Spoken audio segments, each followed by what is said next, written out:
এই জায়গা তোমার জন্য হিজরতের জন্য রাখলাম। আমার বন্ধু, তুমি হিজরতের জন্য প্রস্তুত হয়ে যাও।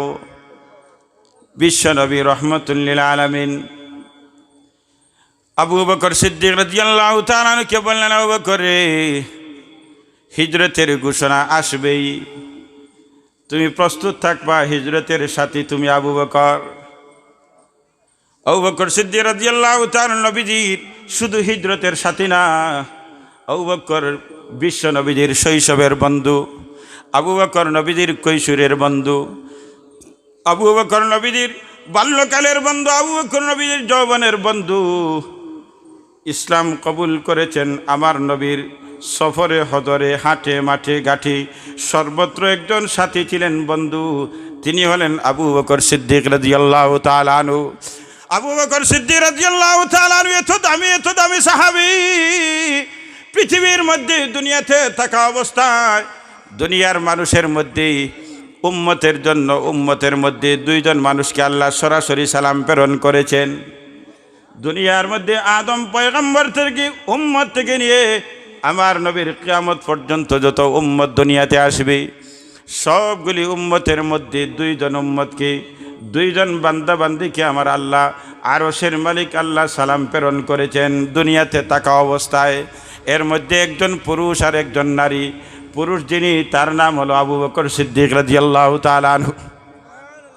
না সুবহানাল্লাহ বলবেন না, সুবহানাল্লাহ বলবেন না। এমনি অশান্তি আসবো না কেন? আমাদের জবান সব বন্ধ হয়ে গেছে। দুনিয়ার সব কিছু হয়, কিন্তু আমার আল্লাহর নাম উচ্চারণ করতে বাধা হয়। কথা বলেন ঠিক কিনা? কয়বার সুবহানাল্লাহ উচ্চারণ করেন, কয়বার আলহামদুলিল্লাহ উচ্চারণ করেন, বরকত কেমনে আসবে? বরকত কেমনে আসবে? ও মুসলমান, তামুতুনা কামা তাহইয়াউন ওয়া তাহশুরুনা কামা তামুতুন। বিশ্বনবী বলেন, আমার উম্মত রে, যেমন জীবন হবে তেমন মরণ হবে, মরণ যেমন হবে হাসর তেমন হবে। আপনার জবানে যদি সুবহানাল্লাহ সুবহানাল্লাহর আমল থাকে, আলহামদুলিল্লাহ আলহামদুলিল্লাহর আমল থাকে, লা ইলাহা ইল্লাল্লাহর জিকির যদি জীবনে থাকে, বিশ্বনবী বলেন মরণের সময় জবান দিয়ে লা ইলাহা ইল্লাল্লাহ উচ্চারণ হবে। সুবহানাল্লাহর আমল যদি থাকে, মরণের সময় সুবহানাল্লাহ উচ্চারণ থাকবে। আলহামদুলিল্লাহর উচ্চারণ যদি দুনিয়ার জীবনে থাকে, তাহলে মরণের সময় জবান দিয়ে আলহামদুলিল্লাহ উচ্চারণ হবে।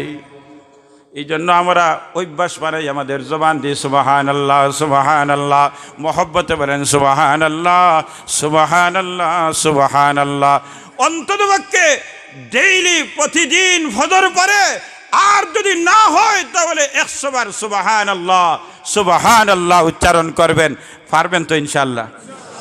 আর যদি সাথে আর একটা টুকরা যদি বাড়াইয়া দেন সুবহানাল্লাহি ওয়া বিহামদি, যদি 100 বার যদি সকালে ডেইলি কোনো মানুষে 100 বার উচ্চারণ করে, নবীজি বলেন আমার উম্মত রে, সমুদ্রের ফেনার মতো যদি তোর গুনাহ হয়, 100 বার সুবহানাল্লাহি ওয়া বিহামদিহি উচ্চারণের মাধ্যমে আমার আল্লাহ সমুদ্রের ফেনার মতো গুনাহও মাফ করে দেন। কতবার? আরো ধরে বলেন কতবার? কোনটা 100 বার? সুবহানাল্লাহি ওয়া বিহামদিহি বলেন, সুবহানাল্লাহি ওয়া বিহামদিহি। এই পর্যন্ত আর সামনে দেওয়া লাগবে না, গেলে তো ভালো, কিন্তু এই পর্যন্ত যদি কেউ 100 বার পড়ে, নবীজি বলেন সমুদ্রের ফেনার মতো যদি গুনাহ হয়, তাহলে সেই গুনাহ আল্লাহ তাআলা মাফ করে দেন।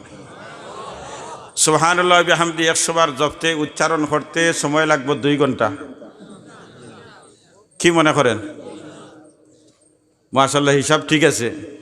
সামান্য সময়, মাত্র কয়েক মিনিট। এটার জন্য অজুও ফরজ না, বসাও ফরজ না, দাঁড়ানোও ফরজ না। শুয়া শুয়া আপনি রিক্সাত বসা আপনি পড়েন, আপনি হাঁটতেছেন আপনি পড়েন, আপনি মসজিদের সামনে দাঁড়ানো আপনি পড়েন, অজু নাই কোনো অসুবিধা নাই আপনি পড়েন। এই আমল করতে পারবেন তো ইনশাআল্লাহ? যাই হোক, আবু বকর সিদ্দিক রাদিয়াল্লাহু তাআলা আনহু নবীর শৈশব থেকে নিয়ে 40 বছর পর্যন্ত আমার নবীর বন্ধু ছিলেন। ইমানের দাওয়াত সর্বপ্রথম আবু বকরকে দিলেন, সর্বপ্রথম ইমান কবুল করেন আবু বকর সিদ্দিক রাদিয়াল্লাহু তাআলা আনহু।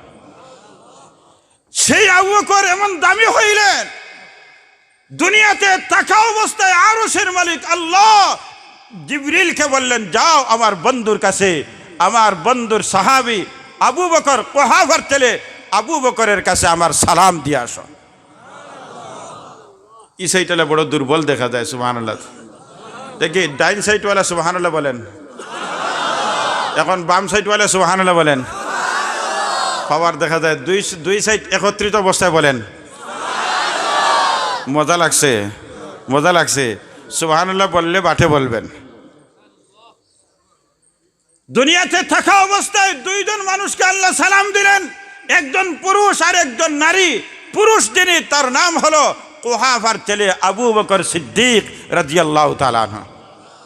আর আরেকজন নারী, আমাদের সকলের মা, আমাদের সকলের আম্মা, আম্মাদান খাদিজাতুল কুবরা রাদিয়াল্লাহু তাআলা আনহা। আল্লাহু আকবার। আবু বকর সিদ্দিক রাদিয়াল্লাহু তাআলা আনহু, নবীজি বললেন, আবু বকর, হিজরতের ঘোষণা আসবে, তুমি প্রস্তুতি গ্রহণ করো। ও দুনিয়ার মুসলমান, সাগলি এলাকার মুসলমান, যদি নবীর মহব্বত শিখতে হয় তাহলে আবু বকর সিদ্দিকের কাছ থেকে শিখতে হবে। নবীর ভালোবাসা যদি শিখতে চাও তাহলে আবু বকর সিদ্দিক রাদিয়াল্লাহু তাআলা আনহুর কাছ থেকে শিখো। নবীদের মহব্বত যদি ভালোবাসা শিখতে চাও তাহলে নবীদের সফর সাথী আবু বকর সিদ্দিকের কাছ থেকে শিখো। নবীজি বললেন, আবু বকর, হিজরতের সময় চলে আসবে, ঘোষণা আসবে, তুমি প্রস্তুতি গ্রহণ করো। আবু বকর সিদ্দিক রাদিয়াল্লাহু তাআলা আনহু, নবীজি বলেন নাই যে জানুয়ারি মাসের 10 তারিখে আসবে, ফেব্রুয়ারির 10 তারিখে আসবে, কোনো সময় বলেন নাই। 2 দিন পরে তাও বলেন নাই, 1 বছর পরে আসবে তাও বলেন নাই। শুধু নবীজি বলছেন, আবু বকর প্রস্তুতি গ্রহণ করো, হিজরতের ঘোষণা চলে আসবে। আবু বকর সিদ্দিক রাদিয়াল্লাহু তাআলা আনহু ওই দিন করে গেলেন। যাওয়ার পর থেকে আবু বকর সিদ্দিক রাদিয়াল্লাহু তাআলা আনহু বিছানায় আর শরীর রাখেন নাই। আল্লাহু আকবার, আল্লাহু আকবার। আবু বকর বিছানায় আর ঘুমান নাই। আবু বকর ঘরে যাওয়ার পরে দরজার মধ্যে কান লাগাইয়া অপেক্ষায় থাকতেন, আমার বন্ধু কোন সময় আসবেন। সারা রাত অপেক্ষা। ফজরের সময় হয়ে গেছে, রাত শেষ, আবার দরজা খুলিয়া আবু বকর সিদ্দিক নবীজির খেদমতে। জিজ্ঞাসাও করেন নাই যে আপনি আমাকে বললেন যে হিজরতের প্রস্তুতি নিব, আর সারা রাত ঘুমাইলাম না, দরজায় থাকলাম, আপনি জান নাই, প্রশ্নও করেন নাই। এইভাবে একদিন একদিন একদিন 2 দিন 3 দিন, সপ্তাহ সপ্তাহ, মাস যেতে যেতে 6 মাস আবু বকর সিদ্দিক রাদিয়াল্লাহু তাআলা আনহু বিছানায় শরীর রাখেন নাই। দরজার মধ্যে কান লাগাইয়া দাঁড়িয়ে থাকতেন, কোন মুহূর্তে আমার বন্ধু দরজায় নক করবে, আর আমি আবু বকর যদি ঘুমের জগতে থাকি তাহলে আমার নবীর কষ্ট হবে। এই কষ্ট যদি হাসরের ময়দান আল্লাহ যদি আমাকে জিজ্ঞাসা করেন, ও আবু বকর, সব ঠিক আছে, বলো আমার বন্ধু আবু জেহেলে মারে, উতবায় মারে, শৈবায় মারে, মক্কার কাফিররা আমার নবীকে মারে, কষ্ট দেয়, রাস্তা হাটে ঘাটে কষ্ট দেয়, আমার নবী দাঁড়িয়ে থাকেন, তুমি আবু বকর তোমার দরজায় আমার বন্ধু দাঁড়াইয়া কেন কষ্ট করলেন, জবাব দাও। আমি আবু বকর জবাব দেওয়া সম্ভব হবে না, এই জন্য আমি দাঁড়িয়ে থাকতাম। ঠিক হিজরত যেদিন হবে ওই দিন নবীজি রাত, গভীর রাত দরজায় গিয়ে নক করলেন, একটা টুকি দিলেন, আস্তে আস্তে, বড়ও না, এমন না এই তাও না, আস্তে আস্তে টুকি একটা দিলেন। টুকি দিতে দেরি হয়েছে, আবু বকর সিদ্দিক দরজা খুলতে দেরি হয় নাই। নবীজি জিজ্ঞাসা করলেন, আবু বকর বিষয় কি? টুকি বড় করেও দিলাম না, আস্তে টুকিটা দিলাম। এখন উত্তপ্ত দেশ, এখন দেশ উত্তপ্ত, দুশ্মনে ভরা, নাস্তিক মুর্তদে ভর্তি দেশ। তোমার দরজায় গভীর রাত ছোট্ট টুকির আওয়াজ শুনে দরজা খুলে দিলা, হতে পারে কোন দুশ্মন, কোন নাস্তিক তোমার দরজায় নক করেছে। তুমি আবু বকরকে হত্যা করার জন্য, তুমি আবু বকরকে গুম করার জন্য, তুমি আবু বকরকে মারার জন্য, তুমি আবু বকরকে গাড়িতে উঠাইয়া নেওয়ার জন্য এইভাবে তুমি দরজা না জিজ্ঞাসা করে খুলে দিলায়, বিষয় কি আবু বকর? আবু বকর সিদ্দিক বলেন, ইয়া রাসূলুল্লাহ, ইয়া রাসূলুল্লাহ, আপনার সাথে আমার জীবন তো এই 13 বছরের না, আপনার সাথে তো আমার উঠা শৈশবকাল, আপনার সাথে আমার উঠা বসা বাল্যকাল, আপনার সাথে উঠা বসা আমার যৌবনকাল, আপনার সাথে উঠা বসা 13 বছর নবুয়তের সময়। আমি যদি আবু বকর এইটুকু যদি আমার বুঝে না আসে যে এই টুকিটা আমার বন্ধু মুহাম্মদের, এই কথাটা যদি আমি বুঝতে না পারি, তাহলে আমি আবু বকর আপনার বন্ধু কেমনে হবে? আপনার টুকির মাধ্যমেই তো আমি আবু বকর বুঝতে পারলাম যে এই দরজায় গভীর রাত্রে আর কেউ না, আমার বন্ধু মুহাম্মদুর রাসূলুল্লাহ সাল্লাল্লাহু আলাইহি ওয়াসাল্লাম। আবু বকর সিদ্দিক বললেন, ইয়া রাসূলুল্লাহ, আপনি ঘরে আসেন। নবীজি ঘরে ঢুকলেন।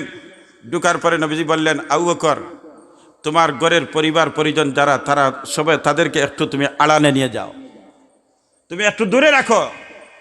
কিছু ছোট ছোট কথা আছে, তোমার সাথে আমার কথা বলতে হবে, এটা গোপন কথা, তুমি একটু তোমার পরিবার একটু দূরে রাখো। আবু বকর সিদ্দিক বললেন, ইয়া রাসূলুল্লাহ, আহলুক, আপনি নিরাপদ কথা বলেন, আমার পরিবার পরিজন আপনার পরিবার পরিজন সমান। আমি আবু বকর আপনার কাছে যেমন আমানতদার, আবু বকরের পরিবারের প্রত্যেকটা সদস্য আপনার জন্য নিরাপদ। আমি আবু বকরের জান, আমি আবু বকরের মাল, আমি আবু বকরের ইজ্জত, আমি আবু বকরের সুখ দুঃখ সবগুলি যেভাবে আপনার জন্য আমি কুরবান করলাম, আমার পরিবারের প্রত্যেকটা সদস্য আপনার জন্য জান মাল সবকিছু কুরবান করেছে। আপনি নিরাপদ কথা বলেন। আবু বকর, হিজরতের ঘোষণা চলে আসছে, চলো। জি হুজুর, আমি আজকে রেডি নয়, যেই দিন আপনি বলছিলেন প্রস্তুত থাকার জন্য, ওই দিন থেকে আমি আবু বকর রেডি। আবু বকর, তুমি কি ঘুমাও না? ইয়া রাসূলুল্লাহ, আমি ঘুমের কথা তো দূরের, ঘুম তো দূরের কথা, আমি 6 মাস চলতেছে আজ পর্যন্ত আমার বিছানা আমার জন্য হারাম করে দিয়েছে। কেন রে আবু বকর? ইয়া রাসূলুল্লাহ, আপনি আমার দরজায় আসে যদি সামান্য সময় কষ্ট করেন দাঁড়াইয়া, আমি আবু বকর হাসরের ময়দান জবাব দেবার কোনো সুযোগ নাই। এই ভয়ে আবু বকরের ঘুম আসে না।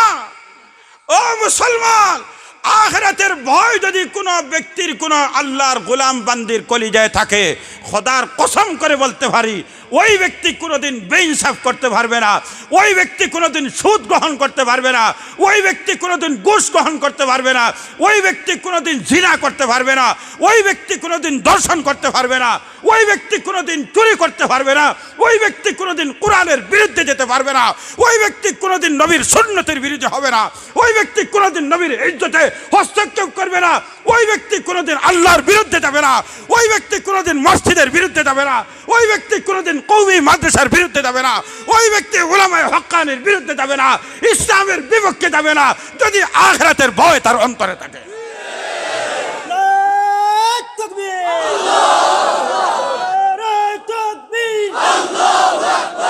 ইসলামের শত্রুরা হুঁশিয়ার সাবধান, আলিম উলামার শত্রুরা হুঁশিয়ার সাবধান।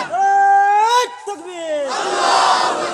আবু বকর সিদ্দিক রাদিয়াল্লাহু তাআলা আনহু, ইয়া রাসূলুল্লাহ, ইয়া হাবিবাল্লাহ, আজ 6 মাস হয়ে গেছে আবু বকর বিছানায় তার শরীর লাগায় নাই। আবু বকর চলো রওনা দিয়ে দিলেন। গভীর রাত। আবু বকর সিদ্দিক রাদিয়াল্লাহু তাআলা আনহুর মেয়ে ছিলেন আসমা রাদিয়াল্লাহু তাআলা আনহা, ছোট মেয়ে, 7-8 বছরের মেয়ে। মেয়েকে বললেন, ও মা, আমরা কিন্তু জবলে সুর, গারে সুরের মধ্যে আমরা থাকব, আমরা ওই গর্তের মধ্যে আমরা অবস্থান নিব। তুমি আমার মা, তুমি নাস্তা রেডি করে ফজরের পরে তুমি সকালে সকালে তুমি নাস্তা নিয়ে যাইবে বিশ্বনবীর জন্য। সুবহানাল্লাহ। মাত্র 7-8 বছরের মেয়ে আসমা রাদিয়াল্লাহু তাআলা আনহা, আপনাদের মেয়ে নাতিন এইভাবে একটা অনুমান করেন, বয়স 7-8 বছরের, 9 বছরের মেয়ে, আর পুরা মক্কার সরজমিন দুশ্মনে ভর্তি, পুরা মক্কার জমিন নবীর দুশ্মন, অলিতে গলিতে হাটে মাঠে নবীর দুশ্মন। আর ওই নবী গর্তে যাবেন আর নাস্তা নিয়ে যাবেন আসমা রাদিয়াল্লাহু তাআলা আনহা। বললেন, ঠিক আছে আপনারা পেরেশান, এই মেয়েটা পেরেশান, নবীজিকে নাস্তার ব্যবস্থা করবে, আর ঘুমায় নাই। নাস্তার ব্যবস্থা, নাস্তা আয়োজন চলতেছে। রাত শেষ, মক্কার কাফিররা নবীকে তালাশ করতেছে। এখন তালাশ করতে করতে নবীজি গড়ে নাই, বারে নাই, কোথাও নাই। তারা মনে করলো যে নবী মনে হয় আত্মগোপনে আবু বকরের বাড়িতে, কারণ আবু বকর 1 নম্বর তার বন্ধু। বিদায় এখানে আগে তালাশ করি, এখানে সন্ধান পাবো, কারণ আবু বকর সব কিছু জানে। আবু জেহেল অন্ধকার থাকা অবস্থায় আবু বকরের ঘরের মধ্যে দরজায় গিয়ে নক করলো। দুশ্মন যেভাবে নক করেন, নবীজিও নক করছেন কিন্তু বন্ধু হিসাবে, আর আবু জেহেল নক করছে দুশ্মনে ভাব নিয়ে। এই জন্য দরজায় খুব জোরে সুরে নক করলো। আসমা রাদিয়াল্লাহু তাআলা আনহা, এই ছোট শিশু, জিজ্ঞাসা করেন নাই কে তুমি দরজায় নক করো, যেমন বাবা তেমন মেয়ে, যেমন বাবা তেমন মেয়ে। দরজা ঠাস করে দরজা খুললেন, খুলিয়েই দেখেন আবু জেহেল। যেমনি আবু জেহেল দেখছেন, আবু জেহেল বলল, এই তোর বাবা কই, নবী কই, মোহাম্মদ কই? আসমা রাদিয়াল্লাহু তাআলা আনহা আবু জেহেলের হুঙ্কার দেখিয়া, আমাদের যদি ঘরের কোনো মেয়ে এমন হইতো তাহলে তো পেশাব করে দিত।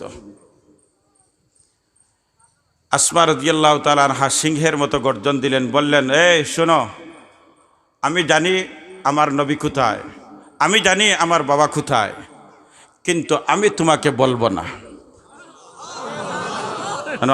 আরো আসতে বলেন, আমি জানি আমার নবী কোথায়, আমি জানি আমার বাবা কোথায়, কিন্তু আমি বলবো না।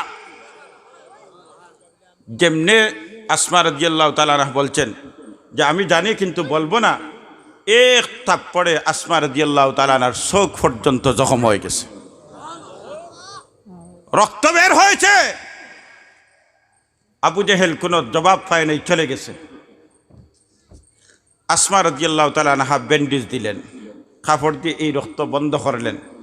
এই সেই 100 গুড়া অবস্থায় নাস্তা নিয়ে রওনা দিলেন জবলে সুর, গারে সুরের মধ্যে। আপনারা যারা হজে গেছেন অথবা সৌদি আরব আপনারা থাকেন, আপনারা জানেন মক্কা নগরীর জবলে সুর আর জবলে নূর 2টা পাহাড়, ঐতিহাসিক 2টা পাহাড়। এই 2টা পাহাড়ের সাথে, এই 2টা পাহাড়ের সাথে কোরআনের সম্পর্ক। জবলে নূর গারে হেরা, ইকরা বিস্মি, আর জবলে সুর আমার নবীর আশ্রয়ের গর্ত হলো গারে সুর। জবলে নূরে আপনারা অনেক যারা হজের সফরে যান অথবা এমনি থাকেন, জবলে নূরে উঠতে 1500 বছর পরে উঠতেও সময় লাগে অন্ততপক্ষে আধা ঘন্টা থেকে 35 মিনিট যুবকদের জন্য, আর বৃদ্ধ তারা আরও বেশি। নামতে গড়ি দিয়ে দেখলাম 27 মিনিট সময় লাগছে। 1500 বছরের সংস্কারের পরেও অনুমান করেন 1500 বছর আগে জবলে নূরে কেমনে আমার নবীজি উঠলেন, আর কেমনে মা খাদিজাতুল কুবরা রাদিয়াল্লাহু তাআলা আনহা 3 দিন পর পর নবীদের খাদ্য নিয়ে খাবার নিয়ে দিতেন। আর জবলে সুরে এখনো গারে সুরে যেতে সময় লাগে 2 থেকে 2.5 ঘন্টা সময়, শুধু পাহাড় বাইতে হয়। আসমা রাদিয়াল্লাহু তাআলা আনহা নাস্তা নিয়ে রওনা দিলেন। নাস্তা নিয়ে যখন রওনা দিয়েছেন তখন গারে সুরে দেওয়ার পরে যখন এই নবীজি নাস্তা নিয়ে গেলেন আসমা রাদিয়াল্লাহু তাআলা আনহা, এখন দেখা যায় আবু বকর সিদ্দিক রাদিয়াল্লাহু তাআলা দেখেন মেয়ে আসমার চোখ সহ ইসাইড ঢাকা অবস্থায় জখম। জিজ্ঞাসা করলেন, ও মা তোমার কি সমস্যা? বলে আমার সমস্যা কিচ্ছু বলেন না। তখন নবীজি বললেন, আসমা তোমার কি হয়েছে? কিচ্ছু বলেন না। তখন আবু বকর সিদ্দিক বললেন, ও মা তুমি কার কাছে বলবা? নবীজি জিজ্ঞাসা করতেছেন, বলো তোমার কি অসুবিধা। তখন আসমা রাদিয়াল্লাহু তাআলা আনহা ফট্টি সরাইলেন। যেমনি ফট্টি সরাইছেন আবার রক্ত ফিসকারি দিয়ে বের হয়েছে। আসমা রাদিয়াল্লাহু তাআলা সব ঘটনা খুলে বললেন। বিশ্বনবী রাহমাতুল লিল আলামিন থুক মুবারকের মাধ্যমে আমার আল্লাহ সুস্থতার ফয়সালা করে দিলেন। কি পরিমাণ নবীর মহব্বত, কি পরিমাণ নবীর মহব্বত। নবীজি গেলেন মদিনা মুনাওয়ারায়। যাওয়ার পরে মদিনা মুনাওয়ারার সবাই কিন্তু বড় সুন্দর করে নবীজিকে বরণ করলো। طلع البدر علينا من ثنية الوداع وجب الشكر علينا مدى لله داعي মদিনা মুনাওয়ারার ছোট ছোট শিশুরা গানের মাধ্যমে নবীজিকে বরণ করলো। যাওয়ার পরে মদিনা মুনাওয়ারার তখন ইহুদিদের বসবাস। এই ইহুদিদের মধ্যে সবচেয়ে বড় আলিম ছিলেন আব্দুল্লাহ ইবনে সালাম। তখনও সাহাবী নন আব্দুল্লাহ ইবনে সালাম, কিন্তু ইহুদিদের মধ্যে বড় আলিম। এখন যেই মুহূর্তে আব্দুল্লাহ ইবনে সালাম রাদিয়াল্লাহু তাআলা আনহুর কানে খবর গেল আখিরি জামানার নবী মুহাম্মদুর রাসূলুল্লাহ সাল্লাল্লাহু আলাইহি ওয়াসাল্লাম মদিনা মুনাওয়ারায় আসছেন। আব্দুল্লাহ ইবনে সালাম রাদিয়াল্লাহু তাআলা আনহু বড় আলিম হওয়ার কারণে তওরাতের আলিম ছিলেন, ইনজিলের আলিম ছিলেন। এখন এই তওরাত আর ইনজিল কিতাবের মধ্যে, তওরাত ইহুদিদের কিতাবের মধ্যে আমার নবীর বিবরণ আছে, আমার নবীর গুণাবলীর আলোচনা আছে। এর মধ্যে একটা গুণাবলী হলো, একটা গুণ হলো আখিরি জামানার নবী যিনি হবেন উনি এমন শানওয়ালা হবে। ওনার একটা গুণ হবে উনি সদকা খান না, উনি হাদিয়া গ্রহণ করেন। সদকা উনি খান না, হাদিয়া গ্রহণ করেন। এইভাবে আগের কিতাবের মধ্যে 3টা প্রশ্নের উল্লেখ আছে। ওই 3টা প্রশ্নের জবাব দুনিয়ার কোনো পণ্ডিত দিতে পারবে না, দুনিয়ার কোনো আলিম দিতে পারবে না। ওই 3টা প্রশ্নের জবাব কেবলমাত্র একজন দিবেন, তিনি হবেন আখির জামানার নবী মুহাম্মদুর রাসূলুল্লাহ সাল্লাল্লাহু আলাইহি ওয়াসাল্লাম। তখন আব্দুল্লাহ ইবনে সালাম রাদিয়াল্লাহু তাআলা আনহু চিন্তা করলেন, শুনলাম মদিনায় আখিরি জামানার নবী আসছেন মুহাম্মদ, দেখি একটু পরীক্ষা করি, যদি 3 প্রশ্নের উত্তর দিতে পারেন তাহলে বুঝবো উনি আখিরি জামানার নবী, আর যদি উত্তর দিতে পারেন না তাহলে বুঝবো উনি বেজাল। আব্দুল্লাহ ইবনে সালাম রাদিয়াল্লাহু তাআলা আনহু চলে গেলেন নবীজির খেদমতে। একটা করে 3টা প্রশ্ন জিজ্ঞাসা করলেন। নবীজি সবটি প্রশ্নের উত্তর দিয়ে দিলেন। উত্তর দেওয়ার পরে আর দেরি করলেন না, তখন নবীজির কাছে বললেন, ইয়া রাসূলুল্লাহ, ইয়া হাবিবাল্লাহ, আমি আব্দুল্লাহ ইবনে সালাম, এই মদিনার ইহুদিদের বড় আলিম, সবাই আমাকে শ্রদ্ধা করে, সবাই আমাকে সম্মান করে, সবাই আমাকে মহব্বত করে। আমি ইসলাম যদি কবুল করে নেই তাহলে কিন্তু মদিনার মানুষ আমার বিরুদ্ধে চলে যাব, কারণ মদিনার ইহুদি সম্প্রদায় আমি খুব ভালো করে চিনি। আমি ইহুদি, আমার সম্প্রদায় ইহুদিদের বৈশিষ্ট্য সম্পর্কে আমার ভালো ধারণা আছে। এদের মতো নিকৃষ্ট দুনিয়ার মধ্যে আর কোনো জাতি হতে পারে না, এদের মধ্যে ভালো আর কোনো জাতি হতে পারে না। যদি তাদের পক্ষে হয় কেউ তাহলে তাকে আসমানে উঠাই দে, আর যদি তাদের বিপক্ষে হয় তাহলে 7 তবকা জমিনের নিচে তারা পৌঁছাই দে। ইয়া রাসূলুল্লাহ, আমি ঈমান কবুল করার আগে ইহুদিদেরকে আপনি ডাক দেন, আর ডাক দিয়ে জিজ্ঞাসা করেন তোমাদের মধ্যে আব্দুল্লাহ ইবনে সালামের মর্যাদা, আব্দুল্লাহ ইবনে সালামের অবস্থান কি। নবীজি আব্দুল্লাহ ইবনে সালাম রাদিয়াল্লাহু তাআলা গোপনে চলে গেলেন, মদিনার ইহুদিদেরকে ডাকলেন। ডাকার পরে জিজ্ঞাসা করলেন, এই মদিনার ইহুদিরা, তোমাদের মধ্যে আব্দুল্লাহ ইবনে সালাম কেমন মানুষ? তারা খুব খুশি হইয়া বলল, ইয়া রাসূলুল্লাহ, আমাদের মধ্যে আব্দুল্লাহ ইবনে সালামের অবস্থান হলো হুয়া খাইরুনা ওয়া ইবনু খাইরিনা। ইয়া রাসূলুল্লাহ, আব্দুল্লাহ ইবনে সালাম আমাদের মধ্যে খুব ভালো মানুষ। শুধু আব্দুল্লাহ ইবনে সালাম ভালো না, আব্দুল্লাহ ইবনে সালামের বংশ আমাদের কাছে সবচেয়ে ভালো। সুবহানাল্লাহ কইতেন বলে খুঁজে খাজি লইব। সুবহানাল্লাহ, এমনি তো ফিরি দিতা নাই, কিছু খুঁজে খাজি লইব। নবীজি বললেন, হে ইহুদির দল শোনো, আব্দুল্লাহ ইবনে সালাম যদি ঈমান কবুল করে নেয়, এক আল্লাহর গোলাম যদি হয়ে যায়, কোরআন যদি গ্রহণ করে, ইসলাম গ্রহণ করে নেয়, তোমাদের কি মতামত? তারা জবাব দেয়, এটা তো সম্ভব না, উনি হইলে আমাদের গুরু, উনি তো আমাদের নেতা, উনি কখনো ইসলাম কবুল করবে না। যেই মুহূর্তে রিপোর্ট প্রকাশ হয়ে গেছে, তখন আব্দুল্লাহ ইবনে সালাম রাদিয়াল্লাহু আত্মগোপন থেকে সিংহের মতো বাইর হইয়া সিনা টানাইয়া ঘোষণা দিলেন, আশহাদু আল্লা ইলাহা ইল্লাল্লাহু ওয়া আশহাদু আন্না মুহাম্মাদান আবদুহু ওয়া রাসূলুহু।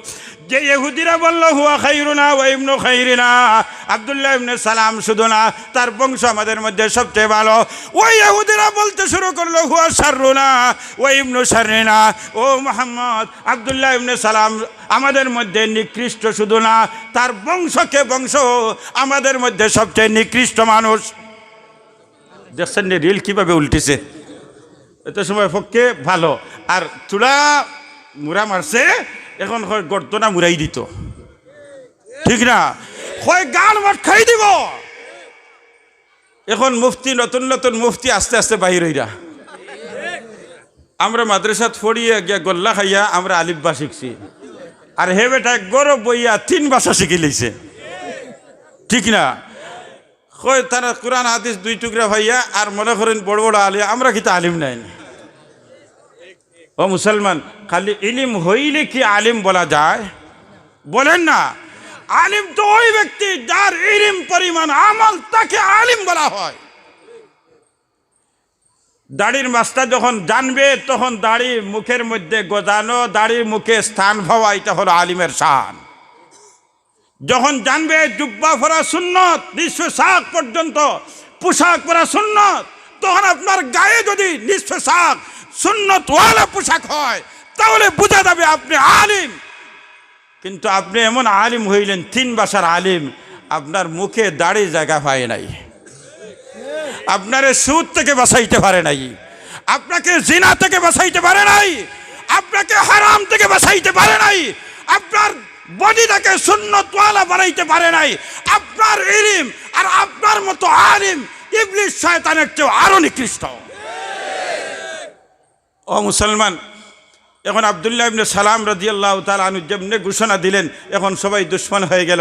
আব্দুল্লাহ ইবনে সালাম পরোয়া নাই, কারণ ইমানদার হয়ে গেছেন, এতদিন অপেক্ষায় ছিলেন, ইমানদার হয়ে গেলেন। এখন আব্দুল্লাহ ইবনে সালাম সারাটা জীবন ইহুদি ছিলেন, বিদায় ইহুদিদের ধর্মের মধ্যে উটের গোশত খাওয়া হারাম, উটের গোশত খাওয়া হারাম। এখন একজন মানুষের 80 বছর বয়সের মধ্যে 75 বছর একটা জিনিস উনি খান নাই, 5 বছরের ভিতরে যদি এই জিনিসটা তার সামনে দেন, তাহলে বলবো এক অনিহা বিষয়, ঠিক আছে এটা হুজুর এটা খাওয়া যায়, খাওয়ার দিন, কিন্তু আমার মনে মানেন না, কারণ 75 বছর খাইছি না। আব্দুল্লাহ ইবনে সালাম রাদিয়াল্লাহু তাআলা আনহু উনার জীবনের যেই দিন কলমা উচ্চারণ করলেন, এর আগ পর্যন্ত কোনোদিন উটের গোশত খান নাই, কিন্তু ঈমান কবুল করার পরে উটের গোশত হালাল হয়ে গেছে। এখন ওই যে সারা জীবন খান নাই, এখন খালি অনিহা বাপ। এই বাবের কারণে আমার আল্লাহ বলেন, আব্দুল্লাহ ইবনে সালাম রে, সব কিন্তু তোমার মানলাম, ইসলাম কবুল করেছো মানলাম, আরে তোমার আমল সব কিছু কবুল, কোনো অসুবিধা নাই, কিন্তু তুমি আব্দুল্লাহ ইবনে সালাম, উটের গোশত তোমার কাছে এখনো পছন্দ হয় নাই। আব্দুল্লাহ ইবনে সালাম রে, যদি ইসলামের ভিতরে ঢুকো, তাহলে সব কিছু লিয়া ঢুকো, উটের গোশত সহ ঢুকো, গরুর গোশত সহ ঢুকো, ছাগলের গোশত সহ ঢুকো। এই জন্য আমার আল্লাহ ওই ঘটনাকে কেন্দ্র করে আয়াত অবতীর্ণ করলেন জিবরিলের মাধ্যমে, আমার বন্ধুর কাছে পৌঁছাইয়া দাও, ইয়া আইয়ুহাল্লাযীনা আমানু উদখুলু ফিস-সিলমি কাফা, এই ইমানদারের দল, ইসলামের ভিতরে যদি প্রবেশ করো, তাহলে পরিপূর্ণ প্রবেশ করো। ব্যক্তি জীবন ইসলামওয়ালা বানাও, পারিবারিক জীবন ইসলামওয়ালা বানাও, সামাজিক জীবন ইসলামওয়ালা বানাও, রাষ্ট্রীয় জীবন ইসলামওয়ালা বানাও, ঘরের ভিতরে ইসলাম রাখো, সংসদের ভিতরে ইসলাম রাখো, ব্যক্তি জীবনে ইসলাম নাও, ব্যবসায়ী প্রতিষ্ঠানে ইসলাম নাও। এখন ঘরে ইসলাম, সমাজে ইসলাম নাও। হুজুর এটা ওয়াজ সমাজে মানেন না, হুজুরে বিচার করার খান মারিয়া ইমাম সাহেব শুনেন, বিচার কি বিচার করেন, বলে হুজুর আপনি কেন বলে দিন এমনিও, বলে হুজুর এইগুলো আপনি বুঝবেন না, আপনি আপনার হুজুরে 12,000 মাসআলা জানে নামাজ আদায় করেন, আর আপনার বিচার করার কারণ ইমাম সাহেব যদি বিচারও থাকে, তাহলে ইনসাফ ভিত্তিক বিচার হবে, আর আপনি চাইতেছেন ইনসাফ ভিত্তিক বিচার নয়। এই জন্য সুবিধাবাদী যদি মুসলমান হন, আজ ফিটা এমনি মুসলমান খাচ্ছে না, আজ যেখানে নির্যাতন সেখানে মুসলমান, তার কারণ আজ আমরা সুবিধাবাদী মুসলমান। আমি মুসলমানই দাবি করি, আমার মাথায় ইসলাম জায়গা পায় না। আমি মুসলমান দাবি করি, আমার মুখে ইসলাম জায়গা পায় না। আমি মুসলমান দাবি করি, আমার বডিতে ইসলাম ফিট করতে চাই না। আমি মুসলমান দাবি করি, আমার সমাজে ইসলাম ফিট করতে পারি না। আমি মুসলমান দাবি করি, আমার রাষ্ট্রের মধ্যে সংসদের ভিতরে আমি ইসলাম ফিট করতে পারি না।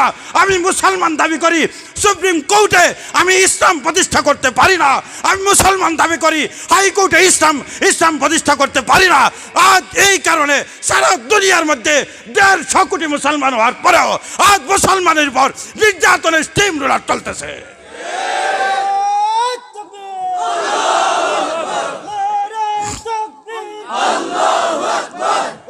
ও মুসলমান, যতদিন পর্যন্ত মাথা থেকে পা পর্যন্ত, গড় থেকে নিয়ে সংসদ পর্যন্ত, যতদিন পর্যন্ত ইসলাম প্রতিষ্ঠা হবে না ততদিন পর্যন্ত শান্তির আশা করা যায় না।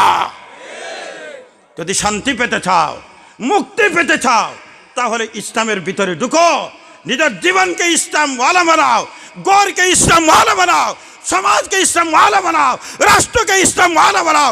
ইনশাআল্লাহ 1500 বছর পূর্বে যেমন সাহাবায়ে কেরামের যুগ ছিল সোনালী যুগ, বরকতওয়ালা যুগ, আজও আমার আল্লাহ সেই আল্লাহ এখনো আছেন, এখনো বরকত দিবেন।